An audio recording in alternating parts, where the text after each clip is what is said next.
Back on WCW Worldwide, Scott Hudson and Mike today. Going to see a couple of proponents of the high-flying lucha libre style action. Next up. And it is going to be Chavo Guerrero Jr. facing this man, recognized as a champion throughout Mexico, still really looking to make his mark in World Championship Wrestling. This is El Dandy, and as we've documented in the past, Scott Hudson, when you're wrestling El Dandy, you always have to be prepared for one of the most lethal right hands in all of professional wrestling. And if you think back to the background of Chavo Guerrero Jr., you've mentioned that he was a third-generation luchador. Yes, his father, yes, his grandfather, superstars south of the border, and his father on several occasions was in the ring with El Dandy. If Chavo Jr. is doing his proper scouting, if he's been on the telephone with his father, I'm sure that he's been warned about Dandy's very, very powerful right hand. And it's an interesting dichotomy here. You think of these two athletes, you think of any luchador, it's always the high flying. It's the suicide dive. It's putting your own body at risk. But El Dandy, who is a talented luchador, make no mistake about it, is more well known for just a solid right hand than anything else. He can fly at certain times in the match, but when you think back to his career, he's really not known for some of the more spectacular high-flying moves that we've seen from the likes of a Rey Mysterio Jr. or, let's say, a Juventud Guerrero. Well, who is compared to Rey Mysterio Jr. and Juventud Guerrero? Good night. Throw Blitzkrieg in there. Boy, the high flyers are in World Championship Wrestling. Hammerlock, back elbow attempt from Chavo Guerrero Jr. Sets him up. Gonna flip out. Whoa. Snapmare takeover from Chavo. Leapfrog, hip toss, blocked by Dandy. Flip out. Head scissors takeover by Chavo Jr. And interesting that he maintains that flying head scissors, takes him down to the mat, but Dandy is quickly able to kick out, and Chavo Jr. kips up to his feet. What a night that was at Slamboree, Mike. We talked earlier during the recap, but it bears repeating.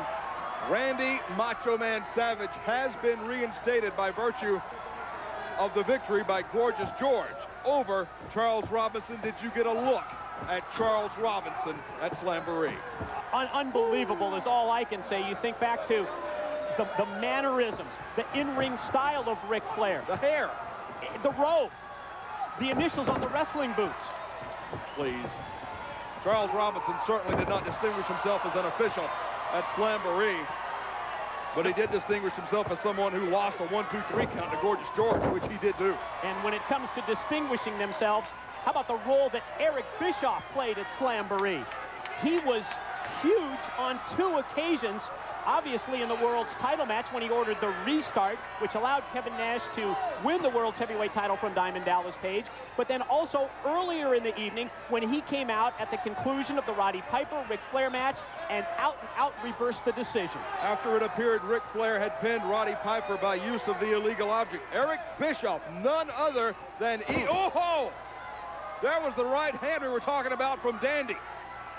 Danny got a stinger out of that one. I don't doubt that at all. That connected. Yeah, he lulled Chavo Jr. to sleep that time, caught him off guard, and hit him with just the punch that we were talking about earlier. Oh, another one.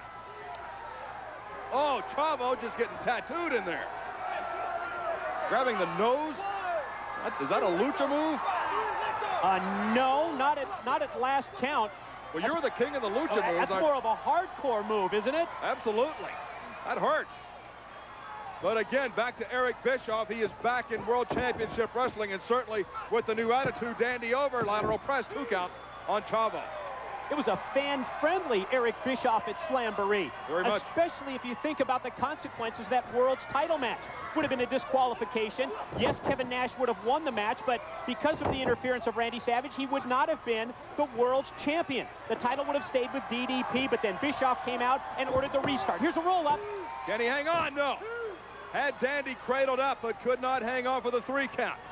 Dandy backs Chavo into the ropes, shoots him across. Guerrero ducks it, cradles him up, hangs on for the 2 and a 2 count only. Nice pin attempt off the crucifix by Chavo Jr., but as he gets to his feet, he left himself wide open, and he's met with another one of those lethal rights. How many people have we seen take 3 of those right hands? And remain standing? Not many. That may be the first. Jawbreaker from Dandy. Shoots Guerrero in. Oh, hang on. Body scissors. Cradles him up. Roll through. Can he hang on? No. Dandy just will not be pinned in this contest. Shoots Chavo in. Float out. Dandy walks into a hip toss. Block. Reverse. Schoolboy roll up. Chavo Jr. on top for a 2 count. Chavo Jr. trying just about everything against Dandy, but he's been unable to put him away. Oh, attempts at the inverted atomic drop. I'm not sure that he caught him flush with that one, but it took Chavo out of his game.